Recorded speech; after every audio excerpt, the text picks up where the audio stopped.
Good evening, everyone. I'm Siobhan Hadaway here at PSI headquarters in Woodbrook.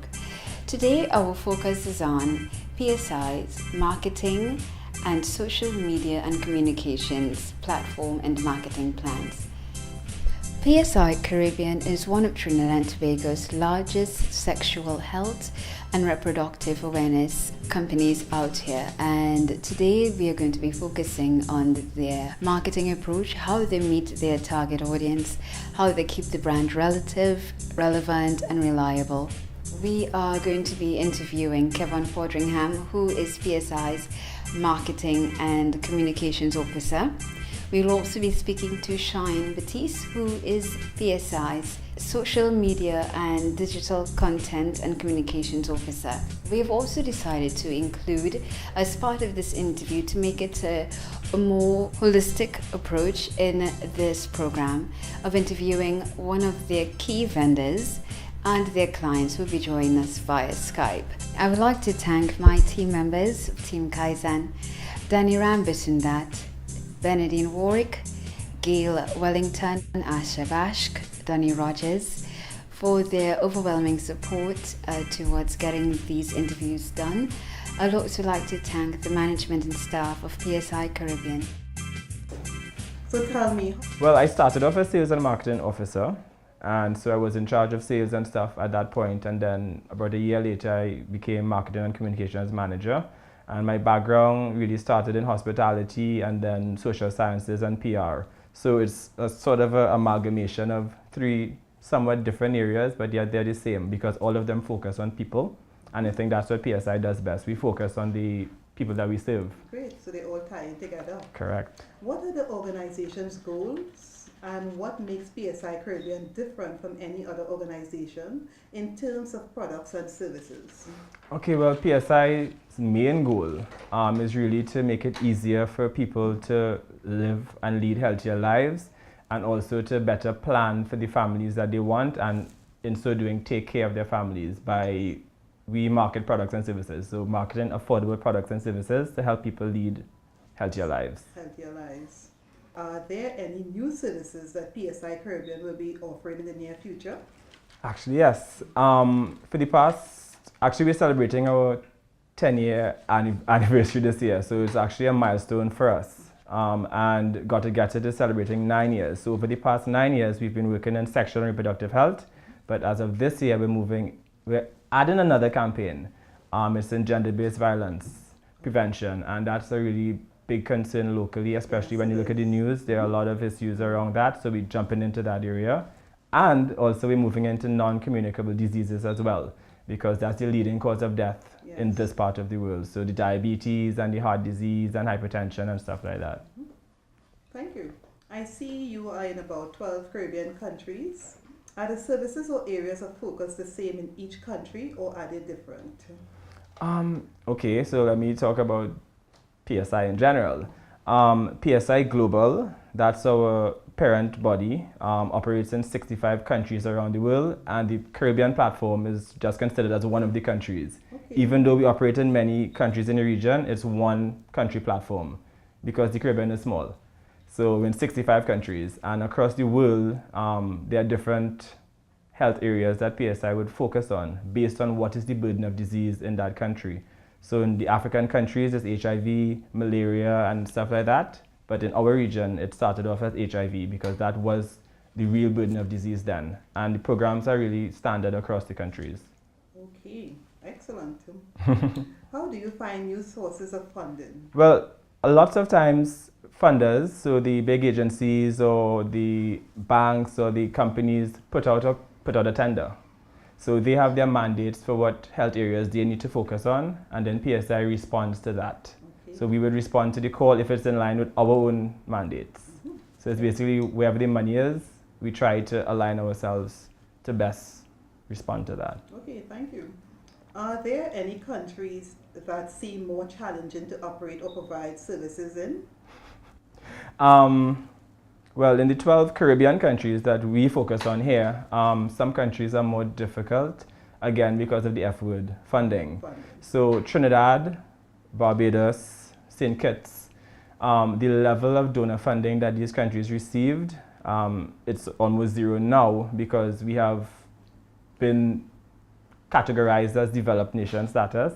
So the kind of work that we could do in some of the lesser developed countries will be a lot more than we could do, like say home, because we don't receive funding here as much. What are some of your non-monetary costs at PSI Caribbean? I wouldn't talk about our cost as an organization so much. I would talk about the non-monetary cost for our target group. Our target group is really people who are in need and who have difficulty to access certain products and services. So their non-monetary cost would be, okay, say they have to do an HIV test and they can't afford to leave wherever they are to go to whatever clinic, then it's up to PSI now to reach them where they are. So we would provide the mobile services and stuff because time is a non-monetary cost, time and effort and energy. Yes. So it's kind of like eradicating that. Okay. How do you determine the communication strategy to best reach out to your target market? We have various target markets and target audiences, and priority populations is what we want to call them now instead, because target is such of a, a strong word. So priority, we focus on people. We have youth at risk, which is youth 15 to 24. We have males at risk, that's men 25 to 49, females at risk, females 25 to 49, and we work with the military population as well, because people within this category, they are more at risk for STIs and all sorts of other health concerns. But we're moving towards now more working with youth. We're using a life course approach. Now a life course approach is like from birth to death. So we're seeing now that our interventions need to start with people when they're younger. Yes. And then we take it along the life course. Straight into primary schools. Exactly. What marketing platforms have you found most effective and why? That's an interesting question. Being a marketing person, and other marketing persons will probably talk about mass communications and using media and stuff like that. But I think personally using a grassroots approach has the most effect. It has the most benefit. So we do a lot of mass media. We do social media, but we do a lot of work within the actual communities. So IPC, interpersonal communication, that I think works best, and it reinforces everything else that you're doing. Okay. Is there a significant difference in the countries and the types of marketing platforms that are more effective? Yes. In some of the bigger countries, I should say, like Jamaica, Trinidad and Barbados, the audience is a lot more exposed to technology. So in terms of the mobile penetration, in terms of the number of people who have the access to the internet and stuff like that. So in the bigger places, the social media stuff will work more, the mass media things will work more. But in some of the other countries, as I just spoke about, the interpersonal communication, the work in the communities, I think works best. How do you measure the success of your organization? Is there a way to see if your objectives were met? Yes. So PSI Global has a mandate how we really measure our health impact. It's called a DALI, Disability Adjusted Life Year. A DALI measures the amount of years lost due to illness or the amount of years lost due to disability. So every intervention that we have now will give added years of life. So every intervention, whether it's a condom or a contraceptive or using a malaria net or anything like that, gives the priority population member an extra year of life. So that's how we actually measure it. How often do you require to submit any reporting? That is mandated by the donor. So each donor is different and they would all have different reporting requirements. So some quarterly or some annually, so it's really up to whoever is funding the program. And we have to report to PSI Washington as well. How often do you communicate with your international affiliate? PSI Washington? Yes. Yeah. Actually, at any point in time, I would think is almost daily. Oh. With different, as we have different departments within the organization here, different people would reach out for technical support Okay. at any time. So it's almost daily, I would say. Workplace ethics and behavior are a crucial part of sustainability for an organization, as together they are aspects that can assist the company in its efforts to be profitable. Can you describe one of the tough ethical dilemmas you have faced as a manager? Well, in terms of workplace ethic, again, we are guided by a certain code of ethics that PSI has mandated across all 65 countries. And we are audited annually, and each platform, so PSI Caribbean is one of the 65 platforms, is actually rated. So it goes down, they will check stuff like timesheets on time, your trip reports on time, and all that kind of thing. So we are really held to task for maintaining ethics. But in terms of the program, so far the Got to Get It campaign has been our only program, and we're moving into other areas now, as I said. But in terms of that campaign, dealing with sexual and reproductive health is still a bit taboo. So in terms of ethics, I mean, we have to be careful about who we interact with and who we engage, especially younger audiences, even though we want to engage them, but there may be ethical, barriers and stuff around that. So it's really managing that and still trying to get the message across, but doing it in an age-appropriate way. Of all the health improvement services offered by PSI, which captures the greatest market? So far in the past 9 years has been the Got to Get It campaign. Okay. And Got to Get It has gone through some transformations over the years. It started off as a condom awareness program and then moved into condom availability. So we have our branded shops, the supermarkets, the bars, the whatever has the Got to Get It logo, and it says that condoms are available there. And since then, we've moved into sexual and reproductive health more generally. So it's really, I think we've had a lot of impact in terms of access to condoms. So far across the region, we have 2,500 branded Got to Get It outlets. So that's the barber shops, the small mom and pop shops where condoms would not have been available before, and now they are. What types of advertising do you use to promote the health programs offered to citizens? Mass media. So we have done over 30 ads, TV ads, over the last 9 years. We don't do so much of newspaper advertising again because we focus on our target audience. So that's a lot of times the younger audience. So TV, radio, posters and handouts, and again, work in the field. So the community work is an important part of it. Which is more difficult, finding new partners or keeping the old ones? I would say finding new partners. Over the years, we've had some really good partners who have stayed for the 9-year period that we've had the Got to Get It program. Our best partner so far has been the International Planned Parenthood. So that's the family plannings, as we would call it here. And we partner with family plannings across the region, and they implement our Got to Get It program.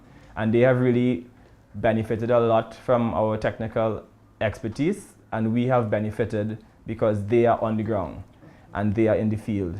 In terms of finding new partners, that is always a little challenge because, again, it's getting people to buy into health. Yes, everybody knows health is important, but we are sort of reactive in terms of we don't do anything about health until something is wrong. And that sort of translates across corporate and everything because health is still on the back burner.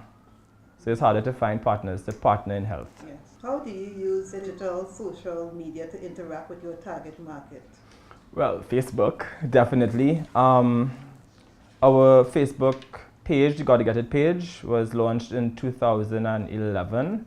And we did some really guerrilla marketing and some interesting things. I came on board after. And I think we used a video with Santana, the little puppet guy.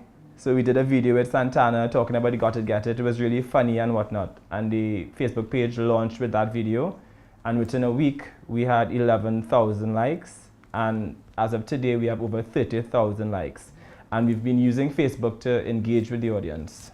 Do your staff members participate in marketing decisions? Yes. PSI is an NGO, but we are a social marketing organization. So we are marketers. Social marketing is using public sector techniques to affect change, and that's what all of PSI platforms do. So everybody who's employed here is a marketer. What marketing mistakes have you seen people make in your industry?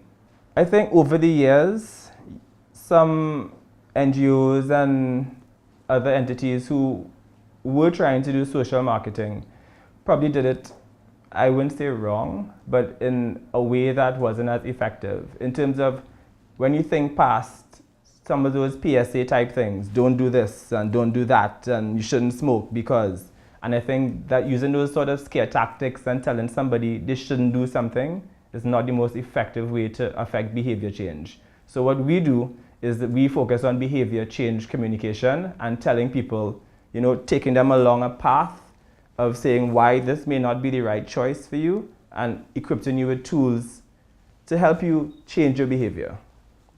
Excellent. How do government regulations affect your marketing decisions? I don't think government regulations affect our marketing decisions that much because, again, we use private sector techniques, so it's really mainstream marketing. In terms of the community work and stuff like that, you may have to go through government agencies and whatnot to say if you wanted to get into a school or get into a certain program. So I don't say it affects us, but sometimes it will make the process a little longer if we have to go through all of those channels. One of the things that PSI has done is raised the quality level of sexual and reproductive health awareness, both here in Trinidad and Tobago and also regionally. But in doing so, you also have a lot of competitors doing the same thing. What is next for the company with the knowledge that other companies have caught up in terms of delivery of information to the public? In terms of competition, I mean, I wouldn't see anybody else as competition because every entity has a mandate to focus on different things. Whereas we focus on behavior change communication and we focus on growing the market for products that save lives.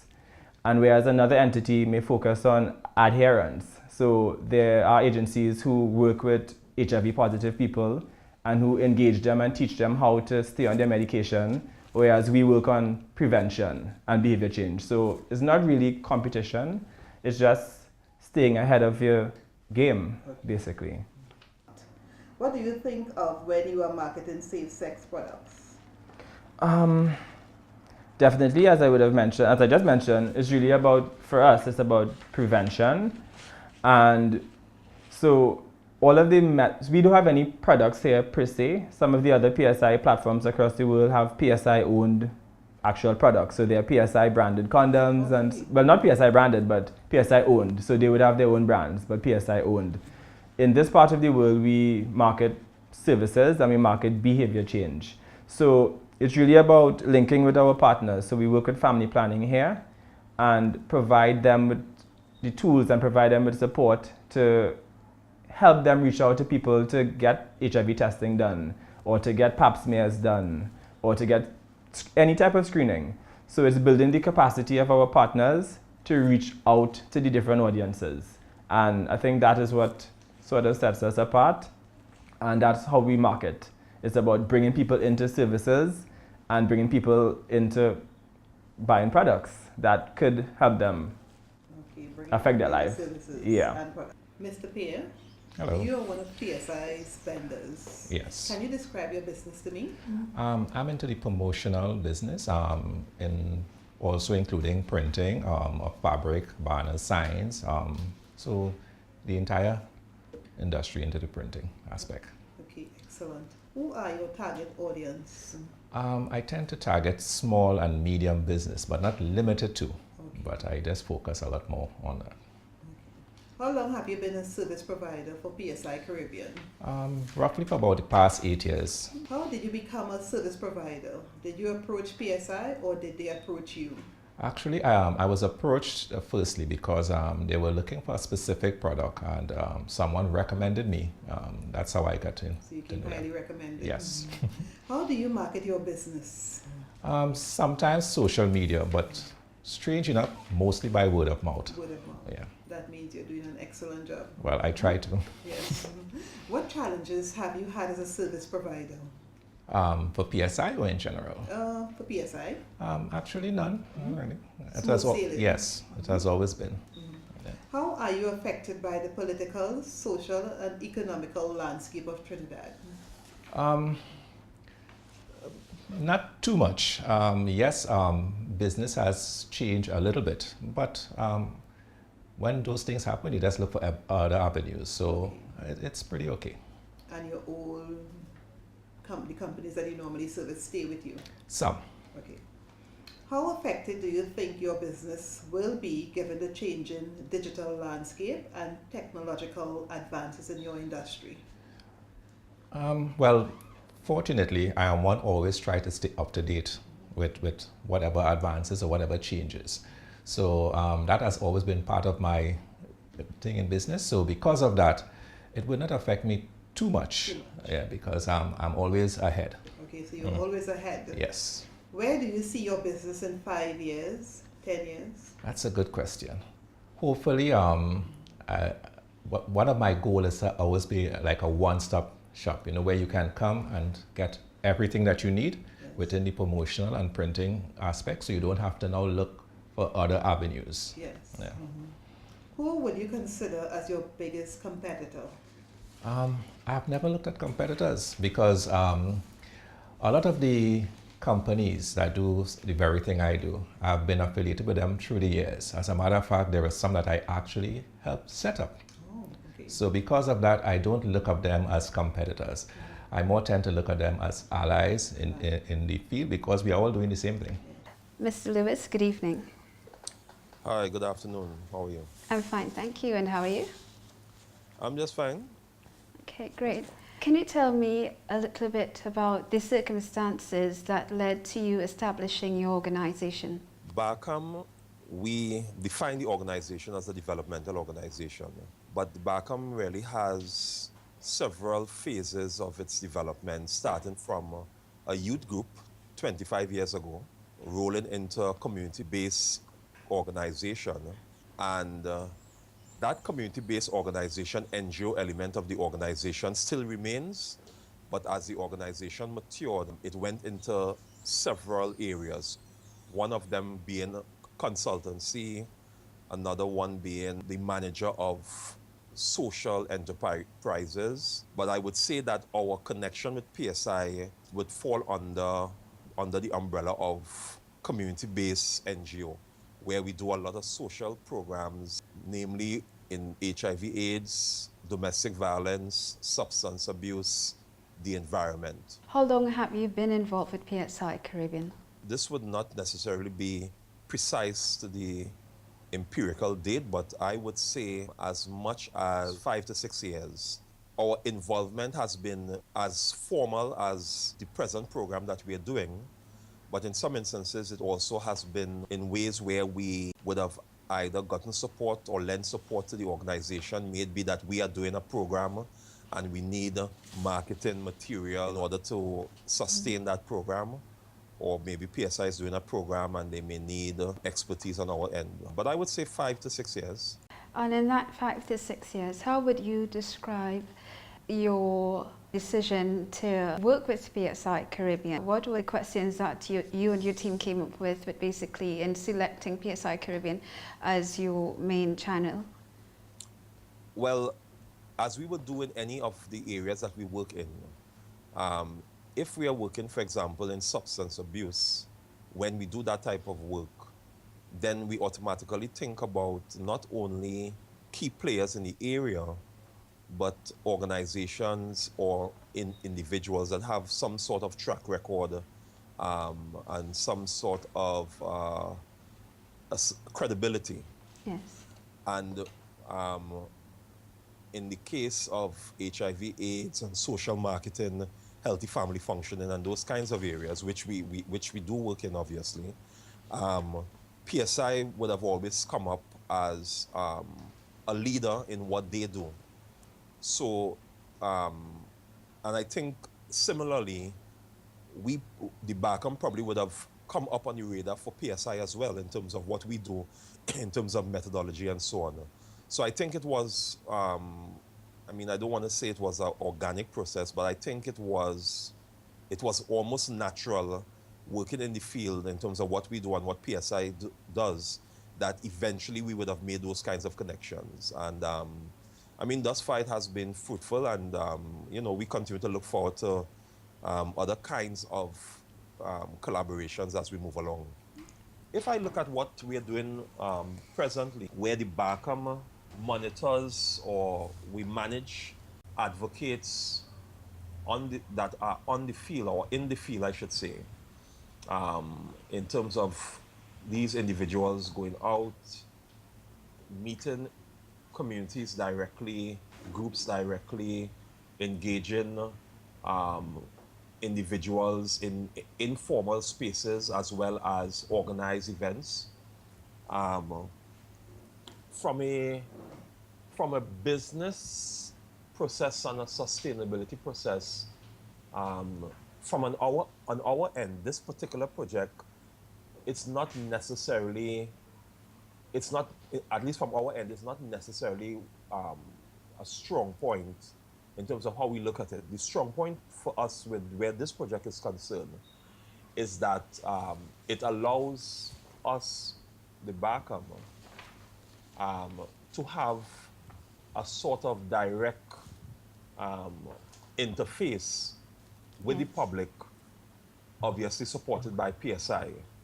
And the reason why I'm saying that from a business process, the BACM is also heavily involved in social entrepreneurship. So I guess the way in which we see business processes or processes, we see them from a more sustainable standpoint. I think this is sustainable in that the framework and the technical and institutional support is there. From a, let's say, if you were to monetize things or from a monetary perspective, I think it's adequate. But we have our own suggestions and recommendations in terms of how it can be looked at in a more meaningful way, particularly for those persons who are given the responsibility to go and do the interventions in the field. Can you divulge to me a little more about the recommendations that you would make, that you alluded to before in your answer? Okay. Well, I think as in with any donor agency or any agency that has as its mandate to manage funding, I'm sure PSI would have its own checks and balances and ways in which things are laid out in terms of transparency. I mean, the BACM has worked and continues to work with a wide variety of organizations, partners with a wide variety of organizations, UNDP, the Commonwealth Youth Program, UNICEF, and so on. And I think what happens is that sometimes in the planning of these programs, let us just say you develop particular rubrics. So you may say you have field officers or advocates who have to do a certain amount of interventions per month. Each intervention, if you do a particular intervention, if it lasts for half an hour or 45 minutes, then the person would be given a stipend of, let's say, 30 US per intervention once it follows this particular criteria. I think the issue sometimes, while that is good, and as a matter of fact, it's not only good, I think it's absolutely necessary, because if it is you don't have a proper framework, then I mean, how are you able to go back to really do a proper evaluation of a project? But I think sometimes with projects like these, and this is what we have noticed since we have been running this project or managing this project, is that the situations that the educators find themselves in on the ground or in the field sometimes may go beyond or may not fit with the template that is there to give them some sort of subsistence or stipends when they encounter it. So sometimes they may encounter a situation where they actually spend a certain amount of time, but it does not fit within the criteria. So then it may, from a reporting perspective, you can't put it down as something that they can receive subsistence for. Now the challenge with that really would mean that the educator obviously would feel that they would have expended a certain amount of time and effort, and then they would have to now be explained. We have to explain to them, well, we understand, but so I think, moving forward, I think, I mean, it is what it is right now, but moving forward, I think we could look at ways in which, while we have we have templates that we work with, that we have some areas where we can look at flexibility. From the Barcam's point of view, it's okay with us. And when I say it's okay with us, meaning that whatever the organization receives as a part of the funding to manage the program, in any case, we see the program as a community-based program. So we don't look at it from a perspective of, well, how much money can the Barcam make? However, the educators that we manage, there are some realities to the educators that we manage, in terms of what their own financial disposition would be. Because of course, a program like this may need someone who has the time. So let's say someone who is fully employed, who may be able to do something like this on the side, where the stipends that are provided may not be maybe even a non-issue. That type of person may not even have the time. So then someone who has more time, who may probably just be doing like a part-time job or probably not employed right now, that stipend may be more of an issue. We hear about a shift from a large focus on HIV/AIDS here in Trinidad towards other issues such as gender-based violence and non-communicable diseases. Although HIV, AIDS and STIs are prevalent, can you tell me if this is true or not? How do you see this shift affecting your relationship with PSI Caribbean? I see it affecting the relationship in a positive way. And that's because Barcam is not an HIV AIDS or a gender-based or a substance abuse kind of organization. One of the things that Barcam is known for, I mean, we are known for a few things, but one of the things that we are known for is ways in which you can interrogate methodologies, may it be theater, may it be dance, music, the way in which you conduct workshops, like in terms of using participatory methodologies. That's one of our strong points. So you find that what that means is that whatever social issue an organization has on the top burner, we have always been able to partner with them. Of course, there are some issues that, as an organization, we are not necessarily as passionate about. And I suppose if PSI, as they change or some of the mandates expand, I guess if they go into areas that may not be a passion of ours, maybe then that may affect the relationship. But for example, what you are telling me there, that shift to that gender slant kind of thing, that is actually one of the things that it's something that we have worked on in the past. So I see it affecting the relationship in a positive way, actually. Okay. Well, if that's the case, tell me what other issues you would like to see addressed that is affecting Trinidad, that you would like to see PSI sort of like take up the mantle on it and go forward with it? Okay, well, before I answer that, just to share a perspective, Yes. I am quite clear that PSI it's an external body that has a presence in the region, and my understanding also in other regions. So you have the structure has a head office based in Washington, Yes. and I've always been very mindful um, as a Caribbean person that organizations that are coming in to assist or partner, um, it should be a situation where, and for me as well, for the organizations that function in Caribbean, we shouldn't look at organizations like that as the organizations who are coming to find ways to help, to find ways to solve the solutions. The way in which I see it is that the country itself, its organizations and its the individuals from the countries, we have to identify, we have to know what these issues are, which I'll give you an idea of what I feel some of what is a very important issue. Yeah. And once we know that, organizations like PSI, if in terms of PSI's mandate or whatever the organization is, there's some synergies that can be created.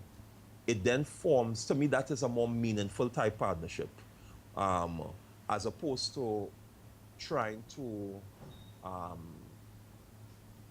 sit back, which I think I have seen many times, where it is the organizations sit back and they just hope that the organizations externally come and provide the solutions. You know, I think it has to be a process where the roles are understood, that the home country, through its organizations and NGOs and CBOs, because of the work that they're doing on the ground, because of the intellectual capacity that they may have, they use that, bring it to the forefront. Obviously, they would have some issues in terms of capacity, and this is where organizations like PSI can strengthen those capacities, as well as bring other types of broader injections because of the international experience working in other regions and so on. Tell me, where do you see your company going within the next 5 to 10 years? Is it that you wanted these issues that you brought to my attention with regards to what you would like to see addressed? Is it going to affect your 5 to 10 year plan business-wise? What's your take on that? Well, it has already started. It has already affected our 5 to 10 year business plan. I think in the last 3 years, we have gone into very seriously looking at entrepreneurship as a catalyst for development. Starting with the way in which we organize ourselves as the barcomer. In closing, can you tell me 3 words that would describe your experience with PSI, and why would you recommend them to other companies to facilitate their needs? 3 words. Scope would be 1 word, and by scope I just simply mean how far-reaching in terms of their presence. I would say grassroots. While it's really 2 words, you know, it's a word, grassroots. And I would say that the reason why I say grassroots is that in my interaction with PSI, there seems to be a tendency for the organization to want to get to a particular level of intervention. And I think that's very good. So that's another way in which something that comes to mind. Organized would be a 3rd word. Just in terms of the structure of the organization, the way in which it goes about things and manages things. And actually, in identifying the 3 words, I think that's the reason why it is I would recommend PSI to someone for all of those things, you know. So it goes without saying. I'm being joined by Shine Batiste of PSI Caribbean. He is their social media and marketing officer. Social media communications. Social media communications, thank you for the correction. Back in 2011, you knew that you would need a new way to communicate with your audience. So talk to me a little bit about your need to communicate to a digitally centric youth audience today, where basically PSI is arguably the best in social media, in sexual health and reproductive awareness campaigns. Mm-hmm. Yeah, certainly. Well, first I started in 2012, but in 2011 our social media campaign and our Gotta Get It campaign was launched, and that was through a successful viral video called Santana Gets It. Now, realizing the issues that were on hand in Trinidad at the time, and that was quite a few years ago, but still we're dealing with those issues that are still quite prominent. But the focus back then was on HIV and STIs, because the rate is absolutely astronomical. And we just wanted to find a way to connect with our youth audience, with our target audience, without the typical scare tactics and the sort of cliche form of advertising and communicating that we see from most organizations. And I'm not downing any organization at all, but the communication message, we wanted to really make a difference and not just speak and talk directly to people. We wanted to have a conversation and connect with people. So Gotta Get It is an entity of PSI Caribbean, and that was established as a Caribbean youth market. So Gotta Get It is actually the brand that has been very successful over the last few years in terms of social media, in terms of the presence and the brand. Yeah. Good answer. So with that in mind, tell me, what is the future in this digital age of a great, pure, powerful brand that focuses on sexual reproductive health awareness? The future is quite endless. As you said, you're right. We are in a digital age. We've on a weekly basis, on a regular basis, there's different platforms to communicate. So really, the ball game is up to us to be familiar with all of the different platforms that are available, but not necessarily involve ourselves in those platforms. It's up to us to realize which ones are germane to us and our audience and to PSI, and how would we effectively use these platforms to communicate. Because not just because everyone is on Pinterest that we need to be on Pinterest. You have to look at our audience, and you have to look at what is suitable for our audience in Trinidad and for the different demographics that are there. So the future in terms of on a digital platform, we're really getting into mobile, because mobile has been for several years strong. So at one point in time, with all of this digital investment that PSI doing, people must have thought that it is more about e-commerce and creating online sales and promotions, but clearly it's much more than that. Do tell me if that is a question you still do get from your investors and the constituents, that it's more about a growth strategy and not so much a focus on the e-commerce aspect of the business. Yeah, certainly. E-commerce is a very, very small, and I wouldn't even call it e-commerce. There's a sales component which works hand in hand with our promotional materials. Same with our condoms. There's a strong sale element, because we want to teach and we want to encourage people to actually purchase these services that are out there, purchase these products.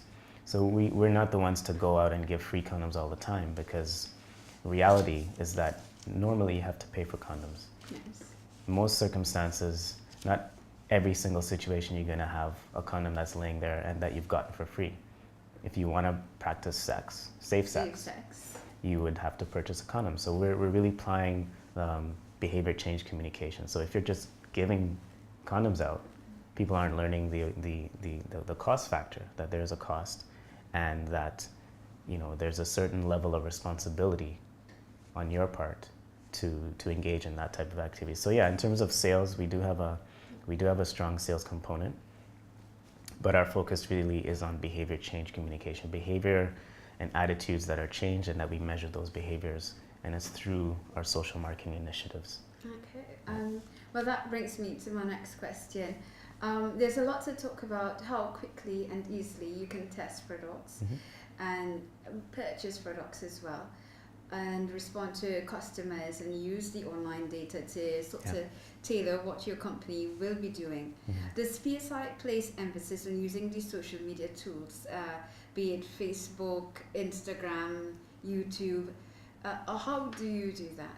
Yeah, well, we have different sectors here. So my role as a social media and communications officer is to really come up with ideas and come up with creative messaging for the public through different channels.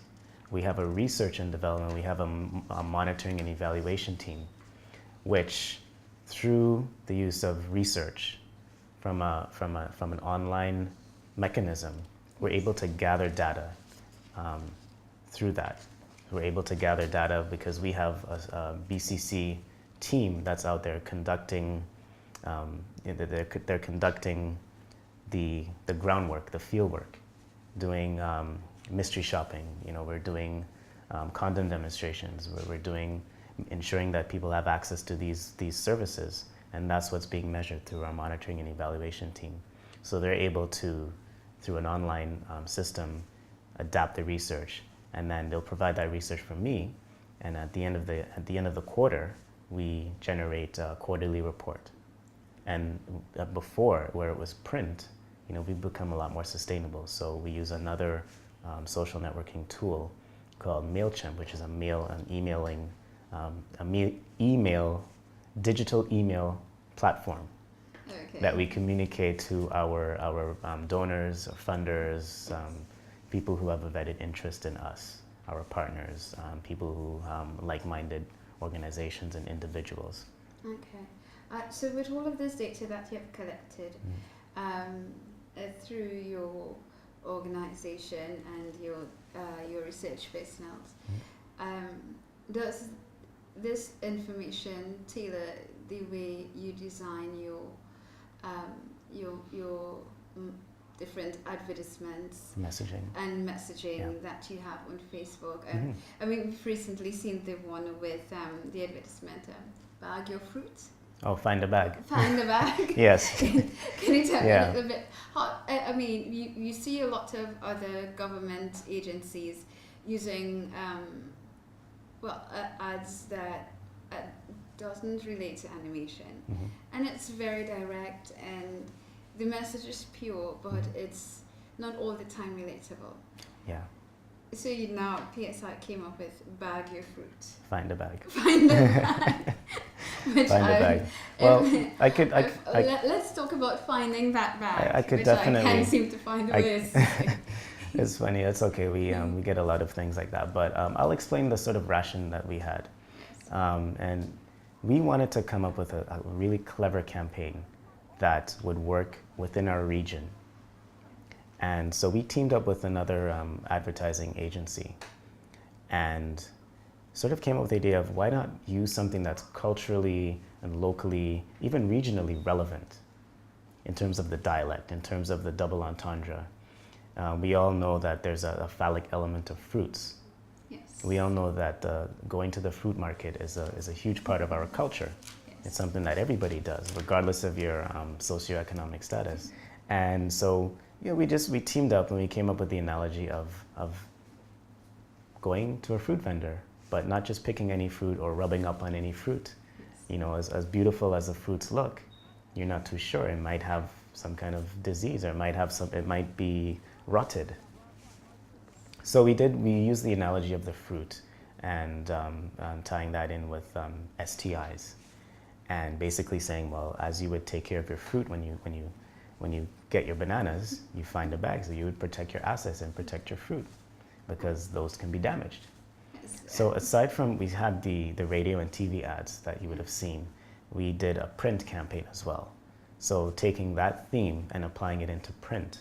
So we wanted to use the similar animation images and apply that into the fruit. So we had a lot of fun with that, and it works, because we were hearing a lot of feedback We had obviously it wasn't one shot. It took a while of going back and forth to ensure that the messaging isn't lost. We did a focus group exercise with the majority of our target audience, and from those focus group results, we altered the campaign slightly. We altered the language. We altered how slow or fast should the person be speaking, because it's literally a 40-second commercial. So it's all about the engagement of the... It's about the engagement. It's about getting that message there. So while you have a really clever and creative animation and a concept, if the message is not there, that's a complete waste of time and energy and money. So we wanted to ensure that the message is there and it's relevant. Okay, which would fall through in, there's television, there's print, and then there's social media. Yeah. How would you like to see, or basically, which is the best fit for things to happen organically in PSI, in that distribution of your message? Which is the best platform you've seen thus far in terms of engagement? Now, I know you are in digital, but I don't want you to be just focused on that.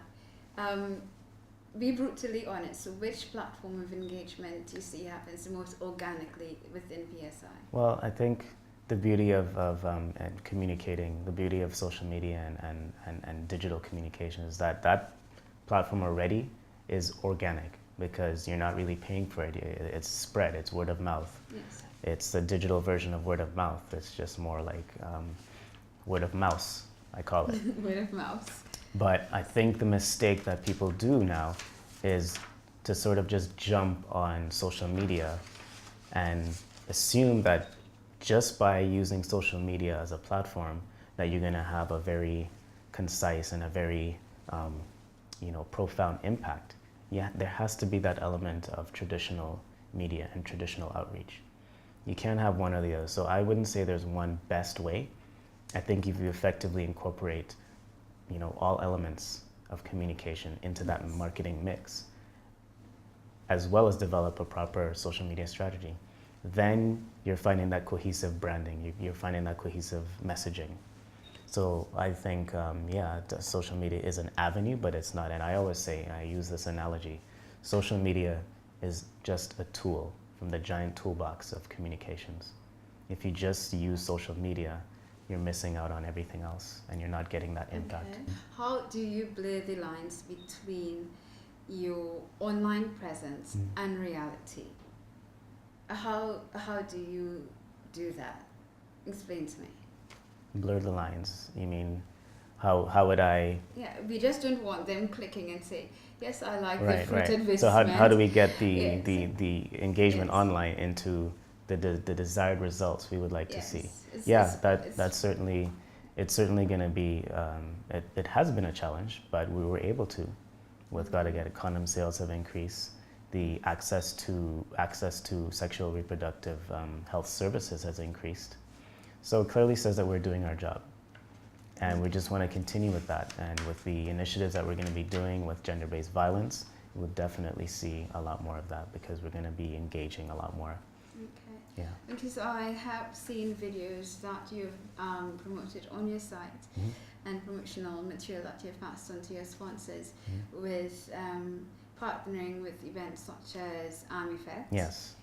And Reggae Sundays on the Avenue. Right. Where you go out and basically both the PSI and your volunteer membership go out and teach persons how to use condoms, where to get them.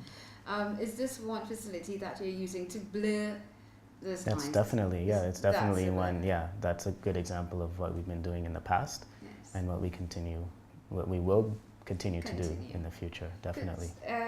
For me, I was quite intrigued at the fact that you use Army vets. Yes. Of all vets, apart from wanting to keep your team members safe. Yeah.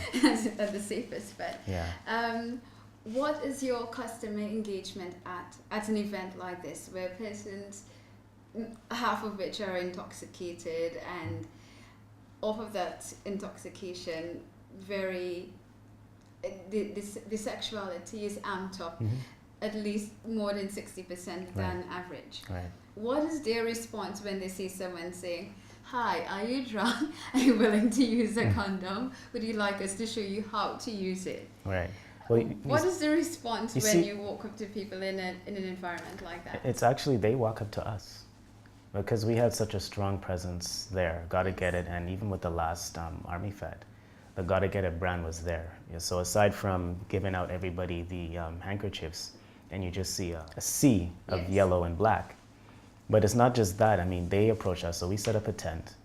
And when you set up a tent and you see the Gotta Get It brand, and you see things to give away, and then you see this big dildo, you know, people are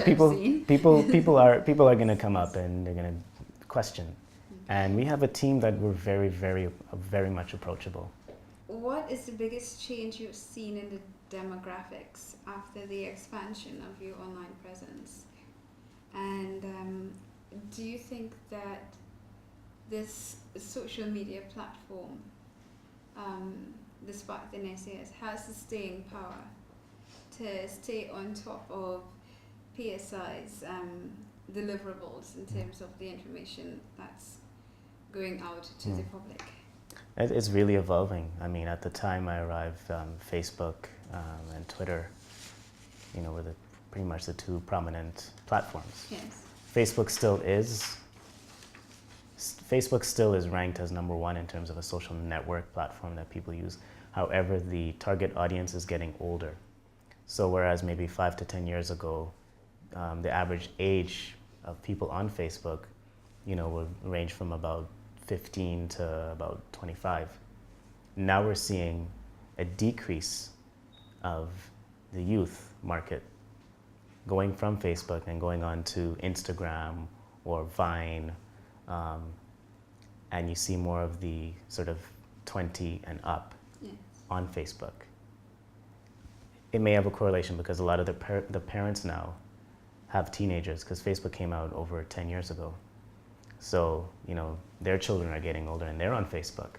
And children really don't want to interact with their parents on Facebook. You know, anything that the parents are involved in, it's no longer cool. So Facebook is no longer cool for a certain audience. Exactly. So that has changed significantly. So we're exploring other options. Because if I am 15 years old, I would not want my mother to see me liking a Got to Get It condom ad and responding to questions.